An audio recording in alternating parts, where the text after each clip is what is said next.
Hey there YouTube, what's going on? How is everybody doing? Today I want to show you my top Cydia applications for 2011. These are the applications that I find most beneficial, the ones that I most frequently use. I probably use most of these on a daily basis, and I just think that they really increase the iPhone's functionality. So let's get right into the video. Actually, real quick, funny story, I actually recorded this video before, 11 minutes long, but I accidentally turned the audio in Screenium to off. So I was basically talking to myself for 11 minutes. It did not record any of the audio. I uploaded it to YouTube. It took like a half hour to upload, like half hour to an hour to upload, and I ended up watching it and boom, there was no audio. So it was just a complete fail on my part. So now let's get right into the video. So what you want to do is open up Cydia, of course, like you should always on one of these videos. Now, most of these applications that I want to show you do cost money from their original source. However, I'm going to show you two sources that you can use to get all of these applications for free, and it's actually saving you quite a bit of money because one of these applications actually goes as high as $10, which is, not that expensive. $10 isn't expensive, but for an application that you're downloading on your iPhone, that is kind of expensive. It's kind of expensive to spend $10 on an iPhone application, no matter if it's in the Cydia store or on the regular app store. So I am saving you a good bit of money. Most of these probably cost $1 or $2, so probably about 20-30 bucks. So first thing you want to do is go into sources and add these two sources if you have not already. The first one is ihacksrepo.com. Just highlighted it real quick. ihacksrepo.com is the source. I will scroll my mouse over it real quick. Add that source in. And the next source you want to add is Sinful Repo.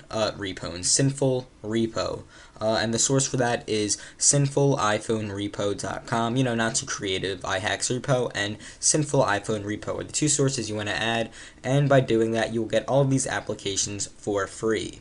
So the first one that I want to start off with is MyY 4.0. MyY 4.0 is hands down the best Cydia application I've ever used. I use it so much. I use it when I travel. Use it when I'm in school and they block or secure the internet. Because you can't access all of these websites like Facebook in school. So I use MyY 4.0 to do so. And MyY 4.0 is hands down the best tethering application that you can download off of the Cydia App Store. MyY 4.0 basically does what I just said. It tethers your iPhone's 3G internet connection to a multiple devices. You can see here that you can connect to laptops, other iDevices, and other devices such as the Kindle and the Xbox 360. And within each setup, you are greeted with several different options. So for laptops, you can connect basically three different ways. The fastest setup, as you can see, is the Wi-Fi hotspot, which you do so just by toggling right here. The best way to connect, or the fastest connection, which will give you better browsing speeds, is through the USB. You just connect your iPhone to your computer, or your iPad to your computer, because it also works with the iPad, and you'll just have a bit of a faster browsing experience. And the least battery, let's say right now I wanted to tether my iPhone if I'm on a plane but I only have 19% battery left, I would opt to do the Bluetooth option. So you are giving a multitude of options for iDevices. You can do basically turning on the Wi-Fi hotspot, once again toggling it on, or you can do MyY on demand, which I have not done yet. I looked online. It's pretty good, I guess. MyY on demand. It's hard to explain, so I'll just let you Google that. I do know what it is. It's just really hard to explain. So there, it's just a quick toggle buttons. You have a toggle button for the regular hotspot, you have a toggle button for the USB hotspot, and you have a toggle button for the Bluetooth hotspot. So let's just go back now and continue with the list. The next one on the list is Alert Artist. Alert Artist is another one that you have to pay for. You do have to pay for MyY, but if you download it from one of the two sources, you can get it for free. So Alert Artist, or Alertist as it it is spelled within the application, basically allows you to customize the alert system for the iPhone. The iPhone alert system is kind of boring with just a blue and white little text. This just gives it some flavor. You can basically modify any of the colors or any of the components within an alert, whether it's a text message, missed call, voicemail, Facebook message. You can modify anything from the background color to the text shadow color. If you don't feel like going through all of these different modifications, you can opt to just pick one of the preloaded themes. Right now I'm on Earth. Hot Pink you can go to if you're a fan of Hot Pink, and it changes all of the text. And this is just really cool because you have sort of a live update on what a text or a Facebook message will look like right there. Scroll over it with my mouse. And another cool thing you can do with this is change the font. So as you can see, I'm changing the title font, or who would text me. That's Times New Roman. Trebuchet, I guess you would call it. So it's a pretty cool application. iPhones don't allow you to do too much customization, but this just gives you a little bit more freedom. So Alert Artist is number 2. I'm pretty sure everybody knows what Cydia and Stylus, Winterboard, and Screen Splitter is by now. Screen Splitter is basically what I use to display my iPhone screen on the computer. What you're looking at right now is actually done by Screen Splitter. So it's actually not the best, it's not the smoothest, but it gets a job done. It was only $8 to download the computer software. So going back to the list, the next one, or the next few are in settings, because most of these are software tweaks. So if we scroll down, here they are. The next one that I wanted to show you is Ad Blocker. Ad Blocker is awesome. It is one of my favorites. I'm a big downloader of free applications like Words with Friends free. Even though I have Stylus, I downloaded it before I jailbroke my iPhone 4, and I just really never downloaded the full version. So a lot of those free applications come with ads. That's how they can afford to let you download those applications for free. Ad Blocker just pretty much blocks all ads, as the name implies, so I highly suggest that you download this, and then you can pretty much customize what ads you want to block, even though I just opt to block them all. So it's a nice application. It does cost money, however, once again, download it through the 2 sources. Next one I want to go over is FaceBreak. I myself am a big FaceTime user, and FaceBreak, even though you can do it with several other applications, allows you to use FaceTime over 3G. I don't know the exact specifications of why Apple opted not to allow people to use FaceTime over 3G in the original iPhone form, but FaceBreak allows you to use FaceTime over 3G, which really helps, like if you're in the car or something, or you're just anywhere and you want to use FaceTime, it allows you to do it on 3G instead of a Wi-Fi network, because even though Wi-Fi networks are all over the place now, sometimes they're secure, sometimes they're not available, and it's a really convenient app to have. Now, 3G Unrestrictor is an alternative that you can use to use FaceTime over 3G, but 3G Unrestrictor is sort of a more broad application. It caters to a lot of different things that use 3G. This one is specifically for FaceTime, and I think it works the best. So moving on, we have Side Delete. I don't know why I'm even including this, because most of you probably know what Side Delete is, so I'm just going to go through it real quick. Side Delete, if you don't know, allows you to delete Cydia applications on the home screen. I don't know why I went over it, but it's in the list, so I just felt like, going over it real quick. Not much more needs to be said about it, since most people know what it is. Here we go, another cool one is Infinifolders. If you're like me, you like a clean iDevice. You don't like a lot of applications spread out throughout the device. You don't like having multiple pages, just making it hard to find an application. Infinifolders does what the name implies. It allows you to have one folder with an infinite amount of apps. Now, I myself have not implemented this system or organization tool into my iPhone yet, because I had to recently restore my iPhone because it was acting kind of funny after I jailbroke it. But I restored it, updated the firmware, and re-jailbroke it with a better source, so now everything is working fine, and I'm looking forward to reusing Infinifolder.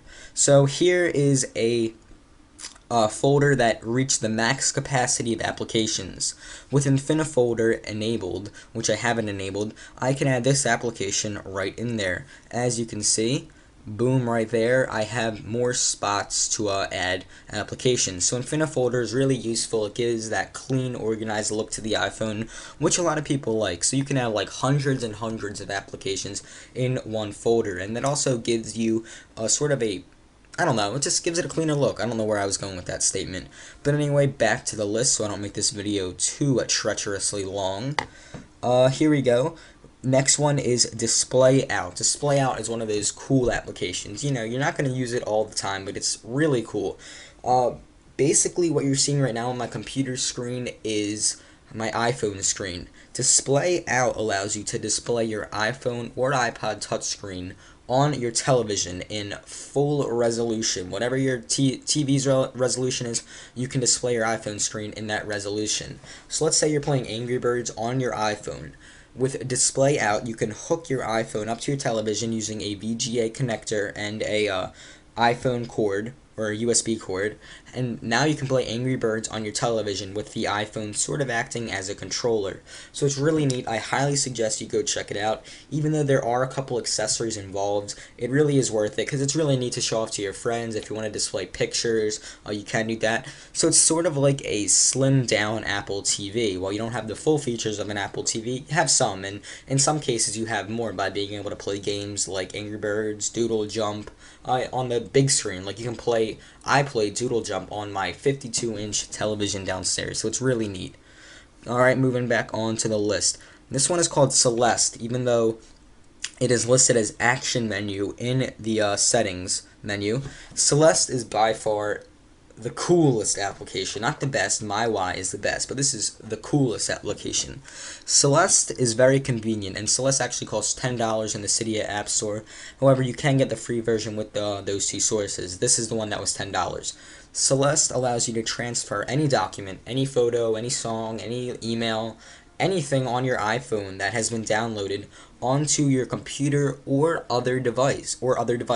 Allows you to transfer all this crap on your iPhone to your MacBook Pro, your MacBook, your BlackBerry, your iPad on 3G, your iPad on Wi-Fi, your iPod Touch on Wi-Fi if you have the Celeste for those iDevices. But you can transfer pretty much anything from your iPhone to any other Bluetooth compatible device. So I'll give you a quick example right now. Go into my camera. Go into my little gallery, and here's a picture of a MacBook Pro that I recently took. I think I was putting an ad up on Craigslist because I'm selling my MacBook Pro. I'm interested in getting the MacBook Air. So here we go. Go to that little send icon, and then as you can see, the very top option is send via Bluetooth. So you just select that option, and then you put your MacBook Pro or whatever device into Bluetooth discovery mode, and you can transfer any photo, any document you want from one iPhone device to another device. So it's really awesome, a really cool application that I highly suggest you download. It's really convenient because I remember one time I had a document that I used on the sort of word processor for the iPhone, and I didn't have access to an email account right then, so I actually sent my document from my iPhone to my teacher straight in the classroom because it was homework that was due that day. So it really is a convenient and helpful application. Moving on to the list, we're actually, I think, ending up. Do I have any more in the settings? No, I do not have any more in the settings. So the last one that I actually want to show you is Home. That's pretty much what it's called, is Home. And what this allows you to do is set a home page in Safari. I know it's really simple, but you know, it is a good tweak. So any web page that you want to go to, or any web page that you want to set as your home screen, just go to that web page. Right now I'm on College Board, so you can just open up that little icon and then you can click set as home. There you go. That's how you set a home page in Safari on an iPhone, iPod Touch, or iPad. So those are my top Cydia applications for 2011 so far. I'm not going to go over Big U just because, you know, you have to pay for a lot of that stuff, which I don't want to go over right now. Look for more videos to come. I'm trying to make this a series, and don't forget to comment, thumbs up, and subscribe because, you know, I really appreciate the support. Support is always nice. You guys really don't know how much I appreciate every subscriber and every comment. I do my best to respond to every comment, and you know, inbox me or comment below what your favorite Cydia applications are. And if you have any questions, just feel free to ask. I'm on YouTube a lot, so I will try to respond to every one of them. Thanks, guys.